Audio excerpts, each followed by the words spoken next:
Hi friends, this is Gayathri. சில ஆண்களுக்கு வெளியே சொல்ல முடியாத ஒரு பிரச்சனை இருக்கு. அது என்னன்னா மர்ம இடம் வளைஞ்சிருக்கிறது. அதுவும் கூடிய விரைவில் திருமணம் நடக்க போகுதுன்னா இந்த பிரச்சனையை திங்க் பண்ணி சில ஆண்கள் ரொம்பவே கவலைப்படுறாங்க.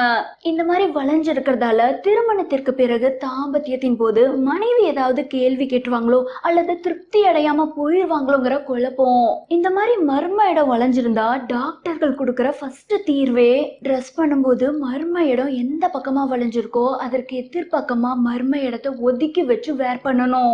இப்படி சிறிது காலம் செஞ்சு வந்தாவே மர்ம இடத்தோட வளைவு சரியாகி ரொம்ப அழகா மாறிடும். பொதுவா ஒரு ஆணுக்கு இந்த மர்ம இடத்தோட வளைவு லேசா இருக்கிற வரைக்கும் தாம்பத்தியத்துல எந்த ஒரு சிக்கலும் ஏற்படாது.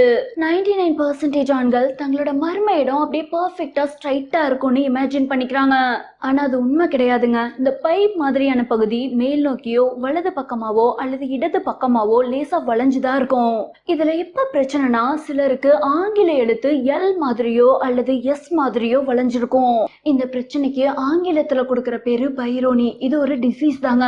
இந்த மாதிரி எல் மாதிரியோ அல்லது எஸ் மாதிரியோ மர்ம இடம் இருந்துச்சுன்னா அது அவங்களுக்கு ஒரு கட்டி மாதிரி தான் தென்படும்.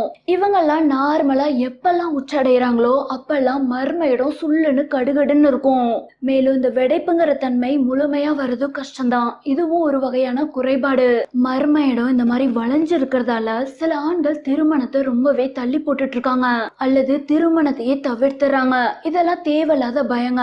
அறுவை சிகிச்சை மூலம் ஈஸியா அந்த கட்டியை ரிமூவ் பண்ணிடலாம் அல்லது மருந்து கொடுத்து கரைச்சிடலாம். ஓகே ஃப்ரெண்ட்ஸ், அவ்வளவுதான் அந்த வீடியோ. மீண்டும் ஒரு சுவாரஸ்யமான கண்டென்ட்டோட அடுத்த வீடியோல சந்திக்கலாம்.